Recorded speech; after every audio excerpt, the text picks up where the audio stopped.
Celebrity Book Club.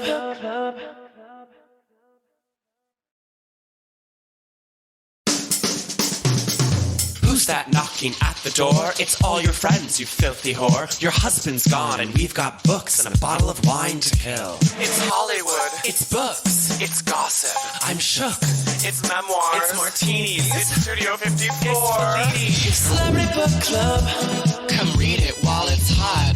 Celebrity Book Club. Tell your secrets, we won't talk. Celebrity Book Club.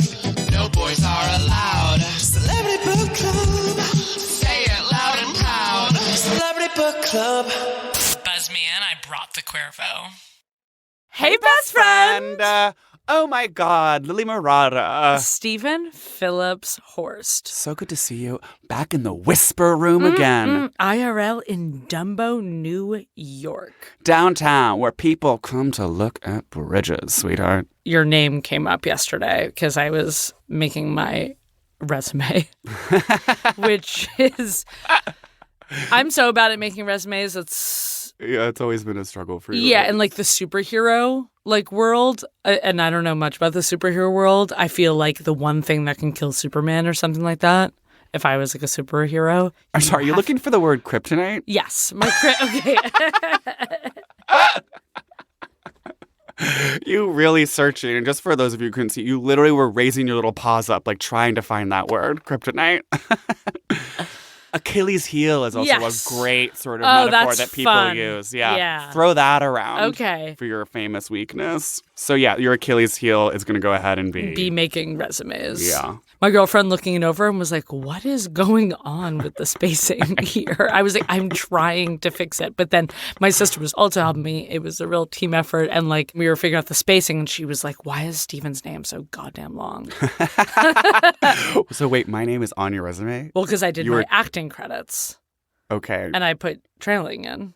Oh, and I was the director. As the director, Stephen Phillips Horst. I love that. Yeah. Okay. So you erased my brother as co-director of that project. Yeah. I mean, I made in a unreleased video, so kind of stay tuned for 2023 Club Kids. I made a video filmed by her brother, and I made him join me in the sex scene. Oh, yeah. No, I've been processing that in analysis for some time using BetterHelp. So it's funny that you mentioned proposing a grant because I was watching porn last night and I'm just scrolling through Pornhub, which is this little independent boutique website. This little local boutique website that I love to support as a fellow maker.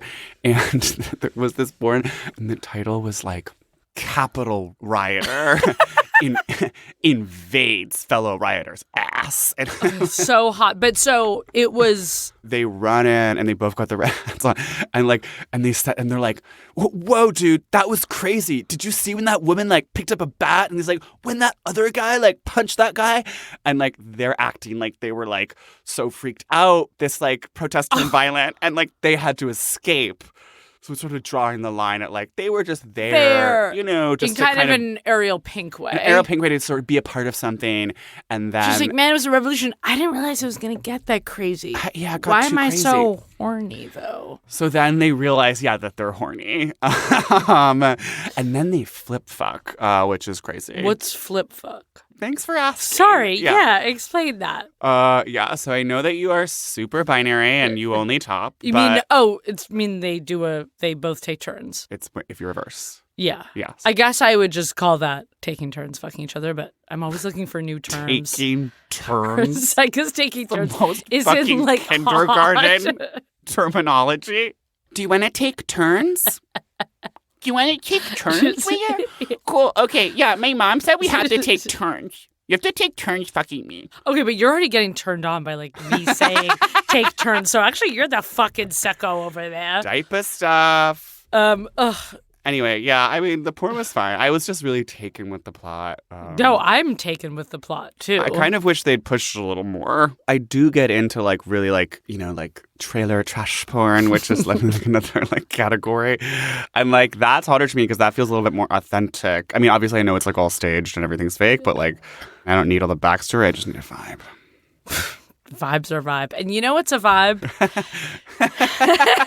the celebrity memoir we read this week is, I'll just say this, the original incel. Yes. He is the original Reddit angry white man. Yeah, although I would No, say, not the original angry white man. certainly not the original angry white man. No. But definitely he is so, In our modern era, would be in our modern era. he invented Reddit. Yeah, he invented Reddit. He's a total edgelord. Yeah, he's the father of edgelording. Of course, we're talking about none other than the Unabomber, Ted Kaczynski. And his book, Manifesto? His book, Industrial Society and Its Future. Oh, sorry. Yes, written that's the title. in the 90s. 90s kids? Only 90s kids will remember The Unabomber's Industrial Manifesto. Society and Its Future.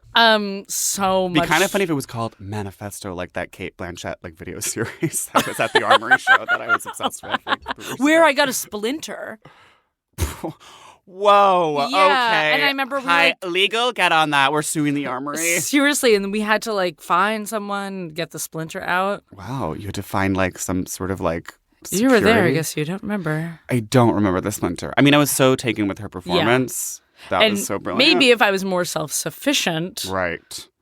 I could have pulled the splinter If you out. had more control over your own power process, you would have known to pull splinters. But instead, you are this like completely I'm a follower. I'm a subjugated, sheep, leftist sheep. leftist who has been like just completely shackled by modern society, and you can't do anything for yourself anymore. So this manifesto he wrote Yes. in his little cabin as kind of the reason why he's the Unabomber. Right. This is his justification for sending bombs, I want to say in the mail. Yes, in the USPS. Hell yes. Which is a federal crime, I guess, to send bombs in the mail. Yeah, if you're going to send bomb, do it FedEx or... Honestly, DHL seems super bomb to me. I agree. If I'm you gotta know, if I'm gonna go... signature required, it's bo- like so many updates. Yeah, okay.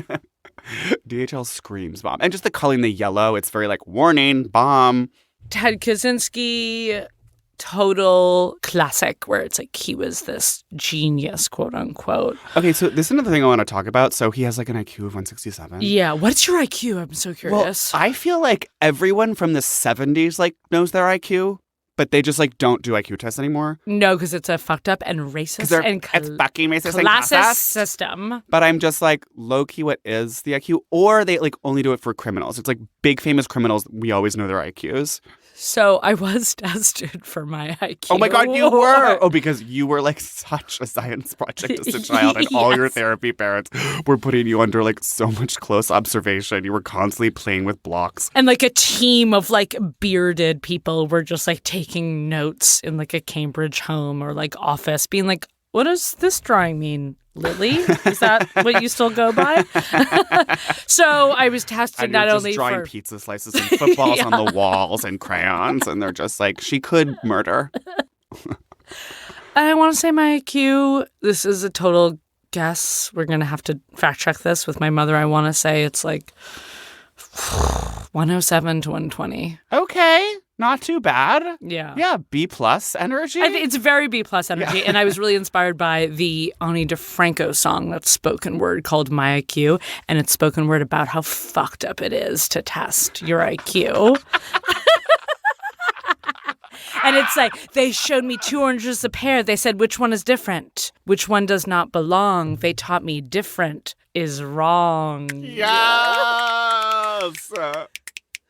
So, yeah, Ted is basically like, they were like, oh, you're so smart. So they were like, you can skip grades, which is also something they did in like the 50s and 60s, which they don't do anymore. I feel like people who skip grades are so sad. And That's like why he became Unabomber, I think. Well, a there's few reasons. There's a couple of reasons. Yeah. One, because they had him skip grades, so you're not like socialized. You're not like as socialized. Oh, and you're also like you don't get all the like attention and like confidence of being like the smartest kid in the class. Like I remember my aunt Laura, she was like skipped a year, and I think she went from being like the smartest girl in the class to being just like a more normal student. And you know she was already the only girl in the family. Okay. And I feel like it's so just that like further ostracized you. it just like further kind of like it says like, oh, you're not as special, and it's just like that's kind of rude. And then you're also like a 16-year-old girl like in a class of like seniors. Right. And so you're like, high school is already like totally awkward. And now she's like a horsewoman. Oh, which is... I don't know if she's a lesbian. I mean, I don't think she listens to the pod, so it's fine to conjecture. But yeah. Well, it sounds maybe wonder. like she is a lesbian and doesn't know just how Ted Kaczynski is trans. So Ted Kaczynski's literally trans. I mean, I also think that either he's trans, he's He's definitely non-bin. He's definitely a bottom. Yes. And so he went trans Or for like, aromantic. He's a little asexual. he's a little asexual, but I actually just think that he's very smart and did a good job of not revealing too much of his sexual anxieties in this Yes. manifesto. But I do think that, because here's another reason I think he's a bottom. He signed up for this study at Harvard where they like humiliated him repeatedly, like verbally for like 200 hours and like study his psychological reaction. Right. Which Bottom. is bottom. And then sign up to be humiliated.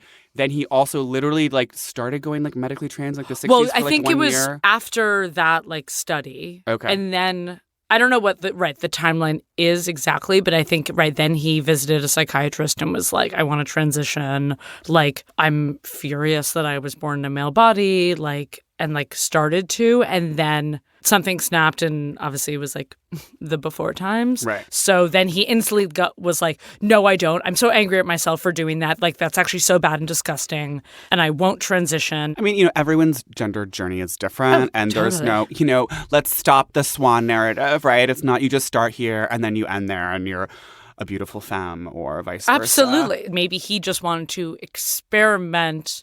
Right. And didn't have the language to be like, oh, okay, I want to put on a crocheted skirt over pants. Exactly. And be just like Harvard Square, Cambridge, they, them, like one. I mean, I do think that like maybe if he did go trans, he would be like, more of a like programmer, like sweater set, like a little bit more the current like Jeopardy champion vibes. Oh, no, I was just thinking that too. I was like, it's so sad that you couldn't be that Jeopardy winner. Right. And just be like super nerdy genius super nerdy genius trans woman. And like maybe he would have gone down that road. At the same time, I think that he probably now is like somewhat satisfied with the choices he's made. Like, no, it said he mailed Harvard, in the Harvard like alumni, he said that. Oh wait, yeah, this is fab. This is insane. He wrote them and he was like, he was doing a resume like you yes, were. resume hive. And it was just like what like professional like accomplishments or like awards have you won or something. He was a prisoner. No, he was like 8 life sentences. Oh, as his awards. Yeah. Just so like go off, bitch. kind of iconic. To me, it's like whether or not he would have gone trans, like at a different like gender journey today versus the 60s, I think like he has a sexual desire to be dominated, and I don't think that was ever really satisfied. No, and what's very repressed about this whole thing. I mean, obviously a lot of things. Then he wrote this in his cabin again and then worked in his brother's glue factory. And this is so gay. His brother fired him because he was sending inappropriate limericks to a female supervisor. Stop. And I'm just like, gay guy harassing a woman with limericks? Wait, literally me in high school? Yeah, getting like the suspended daily for porn. writing the daily porn. Wait, that's so gay. And I think they were seeing it as like, oh, you were attracted to this woman and she like didn't have it. And it's like, no. He was probably just being like little Miss Muffet, like sat on her pussy and like. There's that 117 IQ coming through. Yeah. So I feel like the moral story is like, there's nothing more dangerous than an unfucked bottom. Totally true. It's like, okay, so you're unfucked bottom. So you went to a cabin and wrote this thing about how like technology is bad and then started mailing timber lobbyists bombs. It's like, get fucked. Yeah. Literally get fucked. But let's get into the manifesto. Let's get into this it. book. So, I mean, a lot of the stuff I was like, word. No, cut to me literally reading this, just going, yeah, oh no, that's so true. Mm-hmm. Yes, queen. There's a lot of it that seems like very just accurate description of the alienating effects of technology, of the sort of lies that we have to spin to make ourselves feel comfortable in, a highly surveilled, highly politicized, highly socialized society. And, I think a lot of it makes sense. Yeah. here's kind of an early line where he's basically saying, like, people think we need to have, like, a revolution against, like, politicians and movements. And he's like, the revolution is, again, like, technology, which is true. It's just like, yeah, like Amazon are overlords. So as much as you're like, vote for this person, it's like, well, we're still just like all under fucking like Elon Musk's and Bezos rule. Yeah. And I think part of that was also like, you know, he talks about how the American Revolution was not really a revolution per se in terms of how society operated. Like we, on a superficial level, got rid of British rule over American, but it did not change the course of how society was developing in any way. And he's like, most people just like want to be sheep and like want to be followers. Right. Which brings my question to you.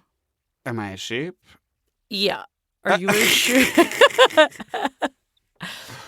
Are you a sheep or a leader? I think, you know, we all have elements of both. I think we all pursue the power process. And so he talks about the power process, basically, and how modern man is prevented from, like, achieving this sense of, like, satisfaction and like satisfying a certain need to like assert yourself and feel independent, because basically like there are so many things that we cannot do for ourselves, that we cannot provide for ourselves. You know, we cannot like get our own food. We cannot like provide our own shelter. Technology prevents us from like ever being able to like do any of those things on our own. The more and more it proliferates. It's like, oh, like cars started, like cars were great. You could get from one place to another, but then cars become this thing that actually chokes society. It's like, right, now we're all ruled by cars. Now we're ruled by cars. And now it's like, you know, if you live in the suburbs, you want food, you have to have a car. So now it's no longer this thing that like makes things easier. It's like this thing that you are now required to have. And then his other thing, this is where he gets like so Reddit, but like, and like sometimes he's so off, and like sometimes it's like, well, you are true and are just talking about like the most like annoying liberal people. Well, he's very anti-snowflake. Yes. So he's saying like all these people who say they care about like equality are actually fake. Which is true. I mean, I think most people like, you know, also reminds me that sort of like current dialogues about wokeness are not new. Like the term political correctness has been around forever. And I think like he basically says just like everyone who's so concerned with like policing other people's language and like only wants to just like be hypersensitive and say that like you can't say this about this person, you can't say that about that person, is not concerned with like the material conditions of society at all. You know. He has this funny quote where he goes, some animal rights activists have gone so far as to reject the word pet and insist on replacement by animal companion. This to me is so like Rogan, Barstool Sports, where it's like, yeah, that is funny. But then he's also just being like, oh, so I can't say like these words about someone's race. Like they actually don't care. And it's like, you're a white man in a cabin. When was the last time you checked in with a black person? When was the last time you checked in? Thank you for saying that, Lily. No, he absolutely is not checking in. He's not checking in. He's not checking in with the lived experience of black folk in cabins. But I think that, you know, that point that it's just like a lot of liberal anxiety comes from like a deeper sense that like the people that they think are protecting are people that they actually do perceive as like inferior, and they're kind of covering up their own guilt over that. There is a lot of truth to that. Totally. It's just, right, it does just get kind of like Meghan McCain in that way, where he's just being like, actually, now Jerry Seinfeld can't perform at colleges because the young kids are too woke and he'll get canceled. Well, I think he would also think that, like... I mean, he would also hate Meghan McCain. He would hate Meghan McCain. He would hate the fact that she's on The View because it's a fucking television show. But I'm saying he was still saying like things like that, where it's like he is talking about just being like, oh, you can't like say anything anymore. And but I think he hates conservatives as well. I think he hates... Yeah, he hates both. He hates both liberals and conservatives because he finds them to be both like basically in thrall to the idea that technology will save us. And he's not very critical of capitalism. Yeah, I also, you know, it's like if he was in modern times now, like... like, would he be building his own computer? Possibly. But, like, would he also have a YouTube channel? Yes. And it's like, I'm reading this PDF on a phone, Ted. Like, right. What now? What now? Like, would Do you not want me to read your manifesto? Because sometimes I was also getting such Jay Cutler vibes from him, where it's like he wants people to be trad and back to the land. And he's like, it's actually like annoying all these people who like golf and like hunt just for like pleasure because they need to find some stupid hobby to fill their stupid lives. He's like calling out like the aristocracies of Europe are always like hunting. And it's just like, Jeff Bezos, I'm sure, is like motorboating or whatever else he's doing, like And he's sailing. and he's like in whatever, like early primitive times, like we hunted just because we needed food. And like, this I actually found interesting when he was like, men these days like don't want to procreate and just like, and like are just being so like, no, I'm 39. No, like I don't want kids. And he was like, men of the past. Yeah. They just didn't think about it. And I'm just like, but again, also, Ted, like you haven't had sex. You're a virgin. And you actually just want to get fucked. Yeah.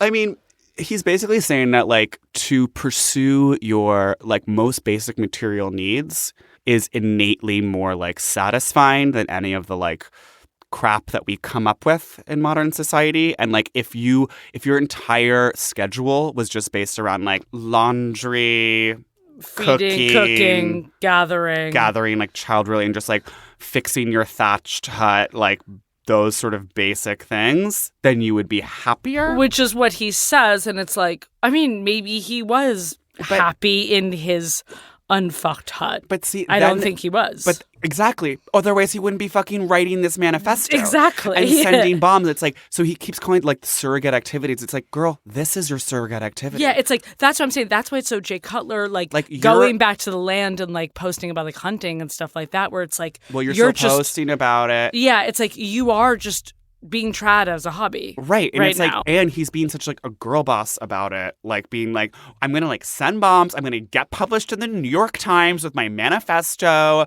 I'm sending this to Harvard. And it's like, you still want that approval. Institutional validation because like you are also a cock and like you're a cocked man who's not procreating. To like fuck with Harvard and be like, isn't that hilarious that I wrote that like to the alumni journal? And it's like, the thing is, it's like if we went back to some primitive society where we're only hunting and gathering, it's like eventually like humans are still going to want to satisfy this like their other like power process needs and like start doing other shit and like not just like doing pleasure stuff like drinking and fucking, which is fun, but like they would also like be starting businesses. Absolutely. You can't help selling belts. Stop humans from being girl belts, bosses. Startups. Yes. Belt startups. We have been doing sandal startups. Exactly.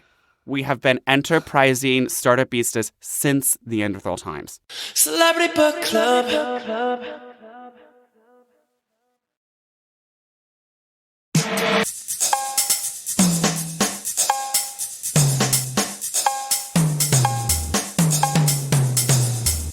This part where he talks about advertising, how people are susceptible to like buying things to make them and happy. he was like, some people are like less susceptible and like. Oh, I feel like he's so us because he's like categorizing people into these very specific.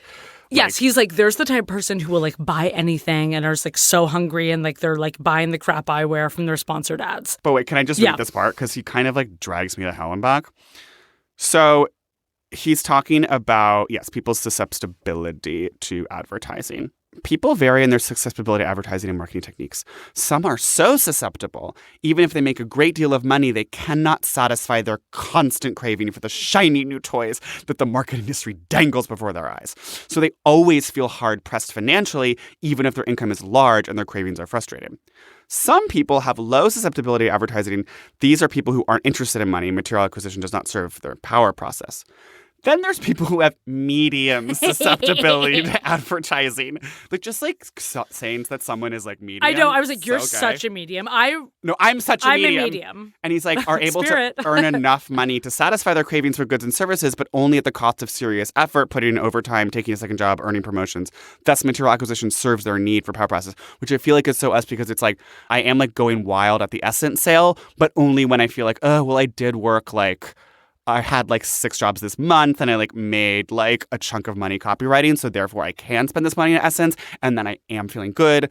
Like I've satisfied my lust for power by acquiring like 6 random streetwear t-shirts. Treat reward. By the way, backpack. Steven's wearing it's like faux science workwear tee. Like it's faux science merch or something. Those Western hydrodynamic research, which is very Ted Kaczynski, is sending a bomb to Western hydrodynamic research because you're like promoting the use of like rocket technology or something like that. Right. And he's like, oh, it's actually like too braggadocious to go to space. Which, I mean, I do believe in. It's too braggadocious to go to space. Which, fuck space. I'm so anti-space. You're wildly anti-space. I mean, I'm kind I'm of sorry, anti-space. there are people that are hungry. No, I'm sure. Yeah. Let's figure out Earth first. Yeah, literally, let's figure out Earth first. Hashtag start with Earth. No, I totally agree. But you know that I do love just like big engineering projects, dams, mining, like oil rigs. Like I'm very into that culture. Oh, heavy machinery. You are into oil rigs? I mean, like jerking off to it, or like the technology of an oil rig? I just think that there is like fracking is just there's an impressive amount of technology that goes into those operations, and like I like secretly want to be just like a foreman at a site / like running guns for like someone who's trying to destroy an oil working rig. class valor. Like working class valor. I'm not even so, or just like spy valor. You know what I mean? Yeah, I think you want to be more running guns and secretly being the foreman, but you're CIA. I'm doing it all. I'm involved. I just like the idea of like living a life beyond my fucking laptop. No, like click clack, click clack. No, I click clack in my railroad because I'm like so deprived of my like power process. Right, and then you're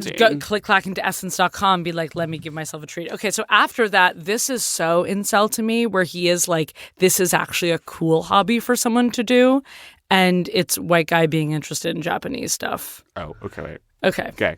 But also incel. Yeah. Straight guys love Japanese stuff too. But not every leisured aristocrat becomes bored and demoralized. For example, the Emperor Hirohito, instead of sinking into decadent hedonism, again, he's like jealous because he's like, it's wrong to like fuck and drink or wherever, devoted himself to marine biology, a field in which he became distinguished. But I kind of think he says that also that was like a random waste of time. That was just him like desperately trying to do stuff because he wasn't having to like hunt to give his life meaning. Yeah, but I think he thinks of it as like a little bit better. He is a little impressed with that. Yes, which he is is, so like- my t-shirt, Western Hydrodynamic Research Facility. To be like, I'm a little bit impressed. It's also very George Costanza. It's to so just, George to just be Costanza. like, wait, what's a cool, like, smart person job? Marine biology. Okay, wait. So but I do love this part here where he like drags hobbies. Okay.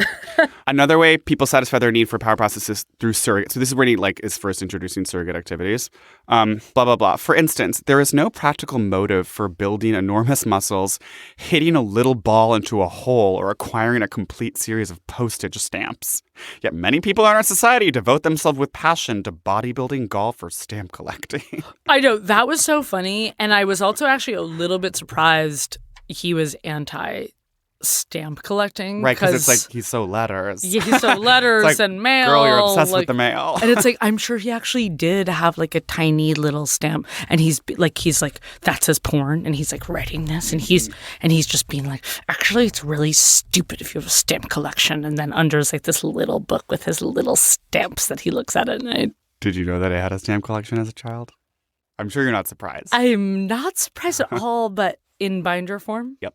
It was like in this little like photo album binder. God. And I would like order because I had this special like Titanic stamps, like vintage Gay. Titanic. I mean, I was obsessed with the Titanic as a child.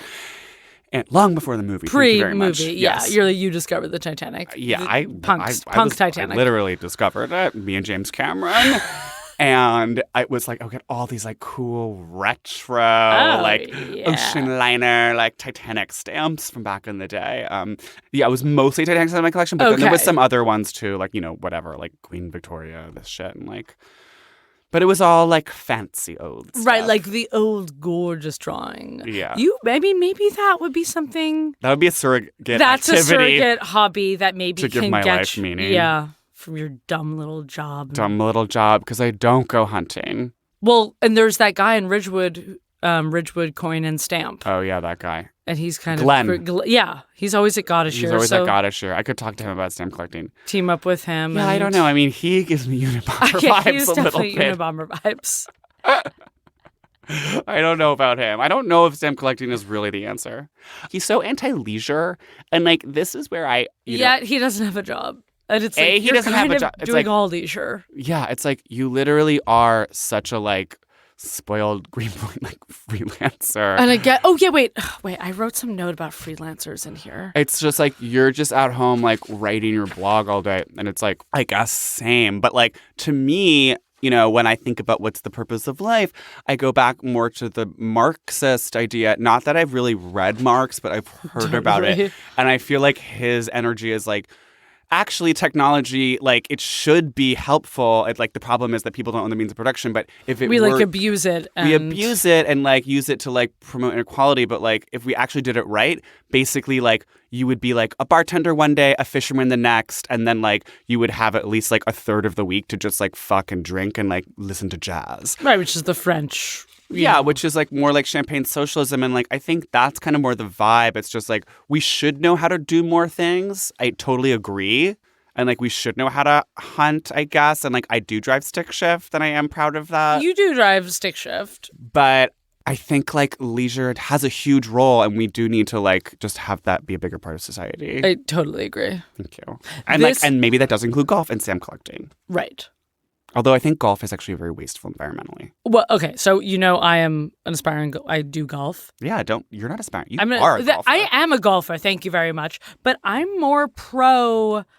Like, I'm punk golfer. Like, I'm more pro driving range, brews. It's like anyone can go get a bucket for $8 rather than like destroying a forest for a golf club that you have to pay fucking $100,000 to be a member of. Here's my question. Communist golfing. You love just like the bucket of brews culture. Yeah. You love the bucket of balls, bucket of brews. It's like a little bit more MAGA hat, but less like necessarily donating to the Trump campaign, which is more golf course. Yeah. Let's fast forward. Okay. 15 years, let's All right. say. You are rolling in dough, okay? This podcast has morphed into an incredibly successful streetwear brand. We have speaking engagements. We have great cash flow. Yes, you're booked at speaking engagements. Tokyo, Madrid. Motivational speaker. Honorary doctorate from the University of Cambridge, England. Not that one, like one in Canada. Cambridge College, Community College. Saskatchewan. And you have the kind of money where you can like afford to tee off at just like the Sankaty Head Golf Club in Nantucket or just like some gorgeous golf course in Santa Clarita. Because we now live in LA. Right. Are you teeing off or are you still being like working class bucket valor? Okay, I mean, heard. I probably would tee off. Well, there we go. No, well, okay, there we go. No, let me okay. explain myself. I probably would tee off at one of those clubs. But also, I may not as much because it's like, I don't know, that's 18 holes and it's like you're there for like 300 hours. Okay, so it's really... it's a like, convenience factor. You like to be able to leave when you want. Yeah. Anyway, you're right. Call me out. I'm sure I would like do a special trip to Scotland to their beautiful golf courses. So the Trump course and like Inverness. Yeah, North and Scotland, like Edinburgh or something. Yeah. Also, when he talks about how like we push college, which I do think is an issue, and just like we are not pushing trade school. I agree. Or not necessarily trade school, but it's just like, yeah, not everyone. Yeah, hello. Well, I mean, it's like we know that doesn't work to like go into debt for $200,000 to a patty. Every campaign season, politicians are always being like both on like the right and it's always like Marco Rubio and Kamala both just being just welding like school. We need to make trade school more available for more Americans. Because not everyone needs a PhD in the humanities. And everyone's like, woo! Yes!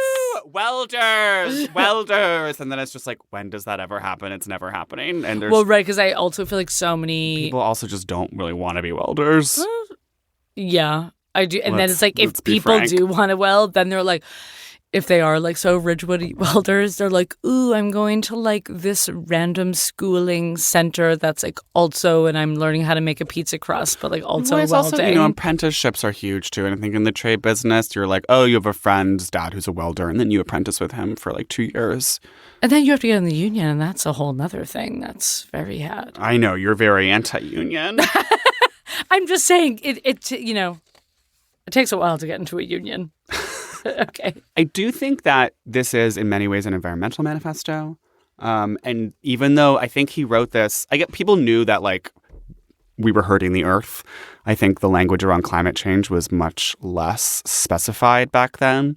Yeah, I could use a little more of the environment from him in this manifesto, honestly, because one of his like bombings was to someone who was like a lobbyist to like in the timber industry. Mm-hmm. So obviously, he was anti-foresting, right? And anti-logging, anti-logging. But, you know, I mean, lots of ancient cultures logged. Shania Twain. Okay. Ancient cultures of Shania Twain were loggers.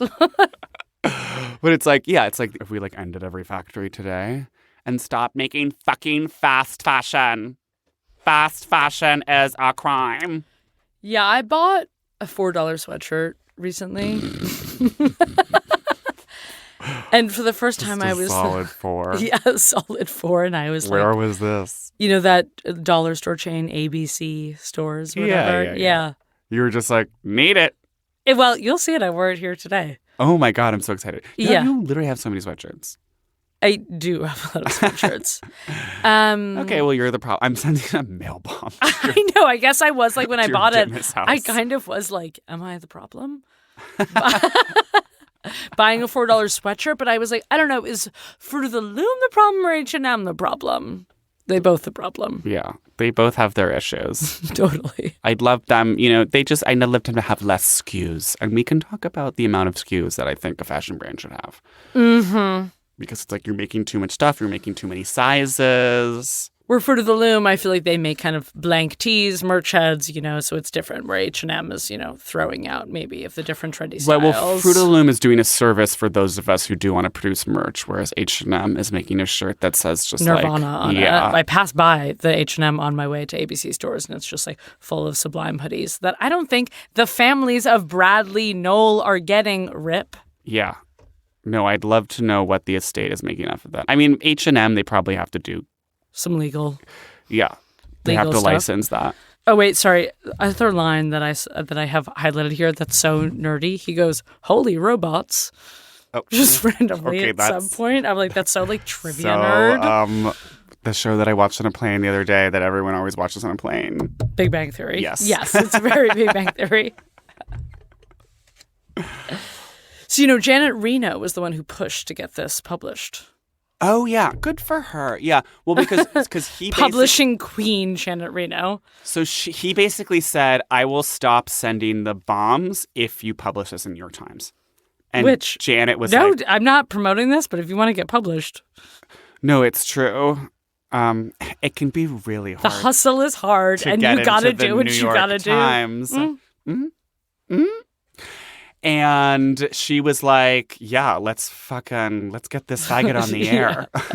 Let's stop the madness. And so then he publishes it in the Times, and then his brother, avid Times reader, recognized his writing style and reached out to the FBI, and that's how they caught him. You're erasing something from the What? story. His brother's wife.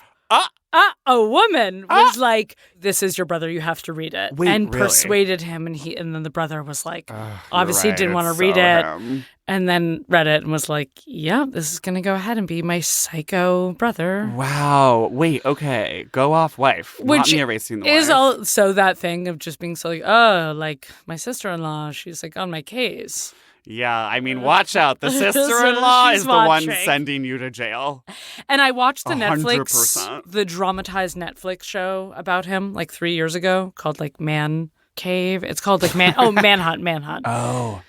Right, And- because it was like apparently the most expensive manhunt in history. It was $50 million the FBI spent. I'm sorry, Is that crazy? That's blowing. What the fuck did they spend $50 million on? I've never got this about the FBI. And I would say this, like, I know they need to get, like, so much evidence. Like, you know, it's like they're always working on, like, arresting some mafia don they're for, always- like, 900 right, and years. they're- And it's like, Just- don't you have the evidence It's like, already? just go get him. Well, and see, this is the thing about this is why I don't like the FBI, because the FBI doesn't actually want people to not commit crimes. They just want to keep doing their jobs and Yes. doing the strings. They and want to being do strings. I mean, hello, they're Same. always literally just like making up crimes for like Muslim teams, just like entrapping them and like selling them bombs and then arresting them when no crime Right, has that's how they happened. keep their quota up. Yeah. So they can keep on being strings with mafia and serial killers. Yeah, like they are literally always inventing crimes and like inventing criminals and like fully coercing and No, trapping. And we are not fans I'm of the not FBI. fans of the FBI, although I do think that you should apply. Yeah, I have been. I don't know if you've been following my Instagram, but I've been getting a lot of emails from the FBI saying I should apply. And I was really shocked by the salary. It was like 60 to 80K. Do you think that's low or high? I think that's low for what I thought the FBI, but I guess that's so That's an cheap. entry-level position. I think with seniority, I'm sure you're making six figures. Right. But I guess that goes along with the stereotype of the FBI. You're in your cheap polyester suit, Yeah, hello. Pushing papers It's at a so desk. Scully and Mulder. It's like they're living in you live in a bare bones apartment. You're just getting coffee. There's nothing in your cabinets. coffee. Yeah, your personal life is hanging on by a thread. Like, God damn Ordering it, you're good at your Chinese. job. Feeding You're the cat before you divorced. feed before yourself, but Yeah. you're addicted to the job. Yeah. So yeah, 50 million. Okay. 50 million. Lot of money. What was the ending note that you said was super weird? Then he does a final note where he kind of backtracks, and that brings me back to the trans thing. His last thing he says is, it is important to understand that we mean someone who sympathizes with these movements as they exist in our society, one who believes in that women, homosexuals, etc. should have equal rights, is not necessarily a leftist. The feminist gay rights movements that exist in our society have the particular ideological tone that characterizes leftism. If one believes, for example, that women should have equal rights, it does not necessarily follow that one must sympathize with the feminist movement as it exists today. Right. And this is him just being kind of like a normal Reddit, progressive Red Scare leftist who's kind of just like, okay, I'm not into girl boss feminism, but just actually, you can be a women are feminist. fab and I am a faggot and I do support women hunting. I mean, that's also a thing. I'm just so in his ideal society, I guess it's more just an ancient primitive society where everyone is hunting, but because he references women hunting and he goes, I won't get into that here. And it's why not? Yeah, let's go there, bitch. I feel like he's probably pro Amazonian women society. Yeah, I as a feel like thing, that would actually take away from his point if he was just lionesses are actually the ones who hunt in the jungle. Yeah. Well, he also kind of skipped over and so he'll be like, and yes, in ancient ancient societies, there is abuse of women, but there's less than modern society. It's kind of just where are the facts, babe? I think a little more facts because I'm just a lot of ancient non-technological societies did have all the problems that we have now, and which is a point that he's also making many times. So it's kind of just is that necessarily better? Although I will say he thinks that modern surveillance or whatever makes life feel less free. And as someone who has experienced ancient civilizations by playing historical fiction video game Assassin's Creed, I thought you were going to say someone who has been surveillanced. Well, I've also been surveilled heavily by the government, as you know. 7-Eleven, Home Depot, and now that Best you Buy. Printed out this manifesto at Staples, I think that you're going to have I'm absolutely some being extra surveilled. eyes on you. But what the point he makes is yes, those were, you could say those were oppressive societies or monarchies or dictatorships, but because there weren't security cameras everywhere and you were actually more free. You were more free, and Instagram isn't taking down your fucking post in ancient Rome, and you can chisel whatever you want on your own tablet. You think you're free because you can go to Sweetgreen, get whatever salad you want, and then But you literally can't, and then there being no substitutions. Right. And in ancient Rome, you could just kill a random pig. And be yes, lamb, all the substitutions. Yes. Mint and cilantro. Yeah, What and now? rosemary. Segment bombs! What does she eat? What does she wear? How does she live? I always mess it up because I'm outsider. You're a fucking outsider. Okay. What does she eat? What does she eat? I mean, I'm picturing just cans of Dinty Moore stew. Yes, I don't think he is hunting. I think bitch. I think it's tuna cans and Spam and canned green beans, corn, creepy cans of corn, cream of corn. It's Can Central over there. A Goya Tower is Yeah, high as the I ceiling. don't think he's going down to the creek and even building himself a fishing No, pole. he's not being He's too very gay to do that. Into the Wild, that book/film. I Right. don't think that he knows how to set traps. For beavers and maybe such. we're totally erasing and he has this whole outdoorsman vibe. Right, beaver thing. The thing is, if he actually, and see, this goes back to the sort of gay. So he's not a foodie. He's not a foodie. The gay hypocrisy at the heart of this, where it's just if you were actually so trad and hunter and didn't care about surrogate activities and getting all this validation for your own lack of power process in modern society, you wouldn't be sitting around writing this book for attention. you would just be hunting and be chilling and like maybe be so Henry David Thoreau, which No, as my dad famously called out. No, Right. Let's bring it up because he said Henry David Thoreau like went home every weekend to his mom's house or whatever. His mother to do his laundry on a washboard. I'm just like, you spoiled little bitch. Right. Like, you were not living simply. You were literally No. just cosplaying as a cabinist. Again, like Greenpoint, freelance, like writing your blog and then putting all your luxury in your like vintage Subaru that was just like gifted to you by your parents. No, absolutely. And you're being so like typewriter, just like paying rent with your fucking trust fund.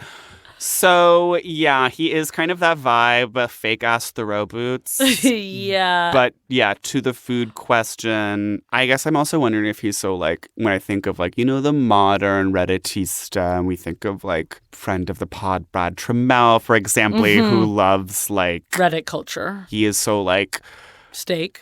He's so steak. He's keto, isn't he? He's like keto, and he's just like smooth, like whatever, like smoothies and like random keto drinks and protein like powders. protein powder and like CBD like beers and like Okay. Producer Meg says Brad does not keto, so he likes dairy. But he likes steak. Meat. Yes. Meat forward. So I feel like if we sort of reverse engineer what the 70s version of that is, It's like pre-Slim Fast. or actually no, maybe he is into Slim Fast.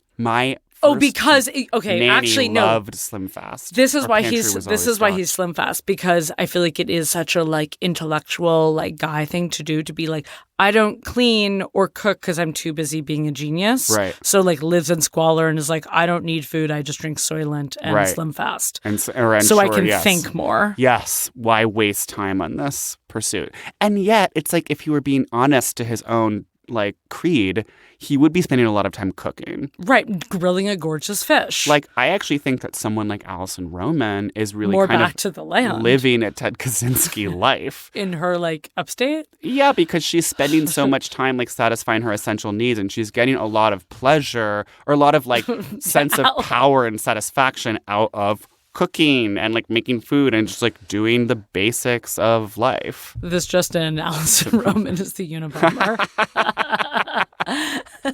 We'll end on that. Okay, how does he live? So we know just in a creepy cabin, but he did like make his cabin, so that is impressive. Okay, so he is. I think he was like building logs. Is it so like moose head on the wall? It's just like I think it's more piles. Dusty and it's just piles and books. And like creepy wool blanket and books he's read 1,000 times. Is there like a framed photo? Is there like one like Civil War paraphernalia thing? Like, I bet he does have like one happy family childhood photo. Oh, so dark and creepy. From a time before he got hives. Yeah, before the hives. Before Harvard. Downhill. Is he so like... And it was in Montana. So like manscaped beard oil, like. Oh yeah, he's definitely, because it's like he has such a beard and kind of crazy hair, and I think he is like trimming it with like a knife that he whittled down. I mean, he's now becoming this like 2010 Williamsburg hipster. I do think he's a little more like build your own computer Radio Shack vibes. You keep mentioning this. Build your own computer, because he's is the type of person that would build his own PC. Okay. Oh, he's so I'm getting a gateway PC. Yeah. Sorry, Windows actually works better. It's for funky folk. Funky gateway folk. Okay, he's got a gateway PC in his cabin. And I bet he has some books like stolen from the library. Taking out a book and not returning it. Badass. Again, very Seinfeld. Okay, what does he wear? What does he wear? Yeah, I'm imagining it's just so like dusty professor, tattered Ella Bean. Do you think that he is turtlenecks in this gay way or no? Because I could see Professor being so turtleneck and like this old blazer, and then like at night he's putting on just like, you know, such a like a thrifted Patagonia. I honestly don't think he's turtleneck. I think that would like aggravate him too much in this hives way. Oh, he's hives trigger. So like that's the trigger. I'm going to start like stimming if I put on a turtleneck. Well, his parents almost did have him study for autism, and then like they didn't or something. This is also a very movie I recently watched on the plane, The Accountant, where Ben Affleck. I've been wanting to watch the movie for years. Yes, honestly, it slaps. It was the second time I'd seen it, and I was like, yeah. Anna Kendrick is in it. It's good. Okay. He plays like an autistic, like accountant for like criminals. Right. And last week you recommended a different Ben Affleck movie to me. As you know, as a supporter of J-Lo, I now am a big Yes. fan of Ben Affleck as part of the extended J-Lo universe. So I will follow him to the end Oh, of the earth. huge Ben fan over here. So yeah, I think it's like LL Bean, Land's End, tattered shirts and sweaters. Okay. And he only has doesn't- a few, obviously. And they Right. smell. And I bet he does like wash them in the river. Not with a really like maybe one bar of Irish Spring that he's like rubbing on pants like once a year. Okay. Maybe Dial. Yeah, definitely. A really drying soap. Oh yeah, and he's so dry. Super dry. And he wants flaky, moisturizer, but flaky. he won't admit it. He desperately wants to moisturize, but he doesn't want to use fucking products of modern society. Like native. Yeah. Okay. Self-care the right way. Who are you in the book?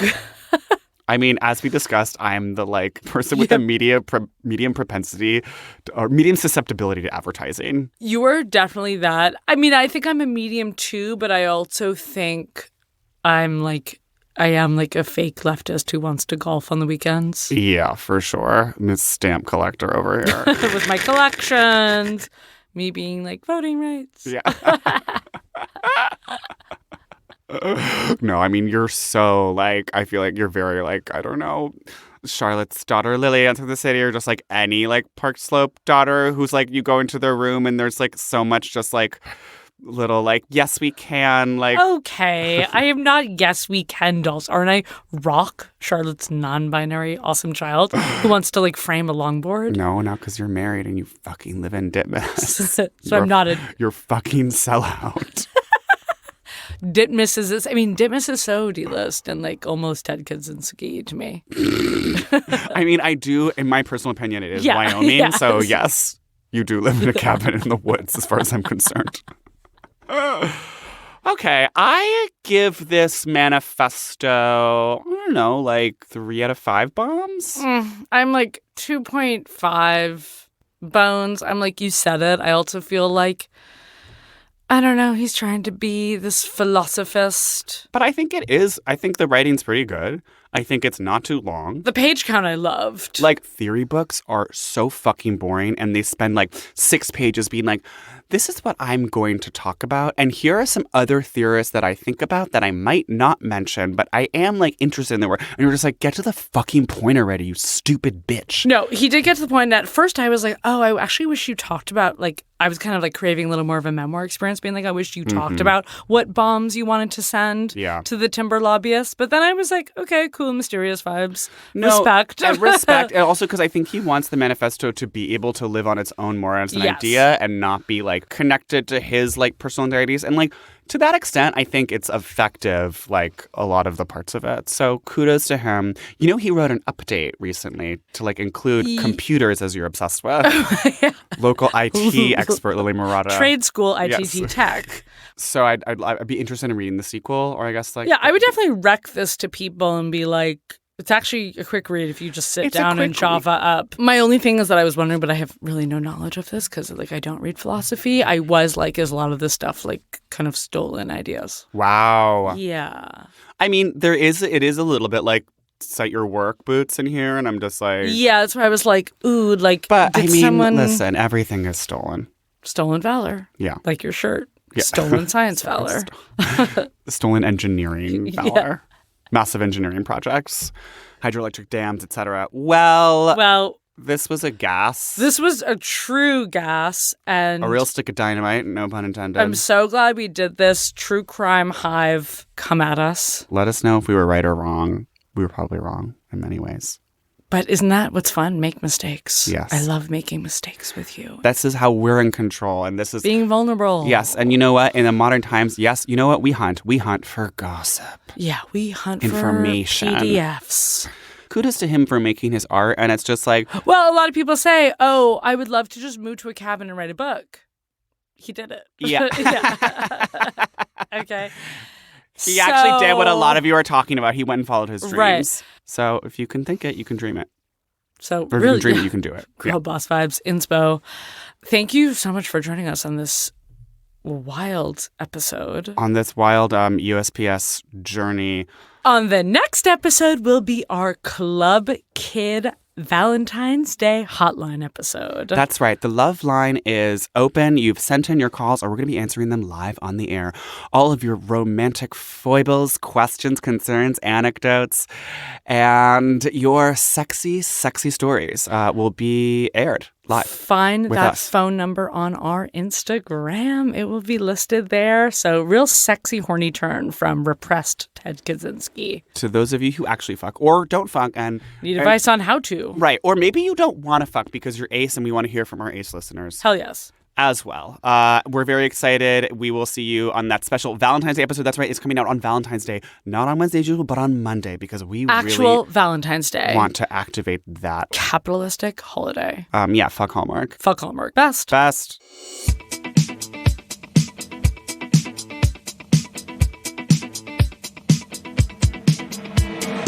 Welcome to the VIP lounge behind the velvet rope. Hey, club kids, pull up a chair and pour yourself a martini on the house because things are about to get saucy and real and unfiltered. This is the VIP Lounge. Hello, Stephanie. Hello, Liliana Boots Murata. How are we taking over the world today? I'm really excited for this VIP Lounge because we're going to talk about your drug use. Which I don't think Ted Kaczynski would approve of. No. So I was fucking diagnosed with attention deficit disorder at age 9, 10. Wow. They put me on Ritalin. They said, let's control you. Another victim of technology. You just want to be controlled like a sheep because God forbid that little kids be distracted or be running around or be playing with things. No, that would be horrible. Or follow their own interests. Right, no, we need to have little kids be sitting at their little desks doing their little math problems, being little bitches. And, spoiler alert, it didn't help this little bitch do their math problems. Yeah.